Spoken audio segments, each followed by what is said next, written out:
Good morning, guys. Welcome to my channel. If this is your first time, I'm very excited for you to be here. If you're coming back, I'm even more excited because that means that something on this channel is working.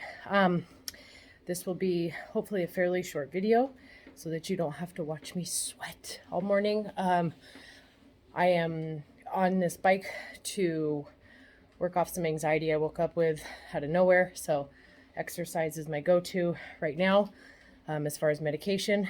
But I was reading this entry today about emotional and spiritual bondage, and I'd gone live on Instagram with it, but I caught myself getting angry. And one of the things I'm trying to shift is how I talk about things. Tone, representation, as I overbreathe into your ear. Tone and representation are huge, and I'm pretty sure you'll tolerate my sweat over like an aggressive lecturing tone. I'm working out where that comes from. A lot of it is in upbringing and old indoctrinated Christianity. I hate to say it. And for the record, I am a born again Christian, big Christ follower, not religious. So I'm not talking negatively about the church. Anyway, one of the things I read this morning was talking about bondage. And I talk immensely about the political bondage that we're in. And I've even snapped at friends for saying the very same thing I'm about to say and not recognizing the literal bondage in the world that isn't our fault. So this hopefully does not come across hypocritically just because I'm in a different space now. So I want to acknowledge that for any of my friends that might be watching this. I'm in a little bit more of a balanced space, so I can say, yes, I'm sovereign. I am in control of my freedoms. To an extent, though. We know, right? That's a privilege I have as an American. But let's get back to the mental sovereign freedom and the spiritual emotional sovereign freedom.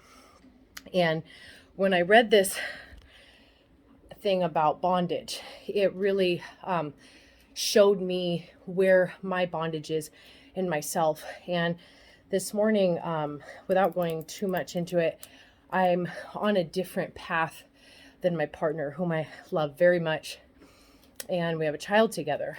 But he's not necessarily wrong for this, but he is in a different space, and it's creating this like lack of control in me. Like, oh, if he doesn't change, then I can't change. And that's a bondage, and that's not true.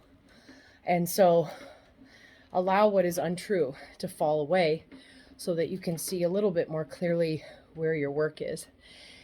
And I started working myself up and then created the panic and the anxiety because I thought, oh, we're never going to be on the same page. Neither one of us is going to ever be happy and our fullest happiness. And then I slowed myself down because I'm changing my habits, right? Instead of continuing to drink the coffee, read the news, get in my head, I did 3 pages of writing and remembered that I've got to redirect everything back to me and remember that I am born alone, I die alone. Although life is about building relationships, we are in charge of how we feel. And so when you're not taking the charge as best as you can with how you feel, then you're in a bondage that you're allowing yourself to stay in when you could be doing something about it. And bondage can look like many other things. I'm going to be really transparent right here. Actually, no, I'm not. I changed my mind. I'm not going to share that, but I already shared enough about myself today. So I know what my bondages are. And it's not just the current state of the world. It's something bigger than that, and it's spiritual. And I just pray that anybody going through something right now that feels so emotional that you can't get out from underneath it, that we rebuke that yoke on us, that we remove that stronghold on us because through your relationship, for me it's Christ, but through your relationship with your higher power and your creator source, you can really overcome that. And today, that's what my higher power did for me. He said, oh, you're desperate enough now to work. You're desperate enough now. So I'm going to give you that. I'm going to give you that motivation. And that's why in the last 4 weeks, I've been able to get up, get on my exercise routine, teach my little preschool situation that I've got set up to make some money, keep my house clean, do my reading, ask for forgiveness when I hurt someone's feelings, and just do the next right thing constantly. I didn't have that willingness. We don't always do. So recognize that gift when it comes, because boy, do I feel it when I lose it. So yeah, that's all I have to say about bondage today. Other than this part, release yourself too.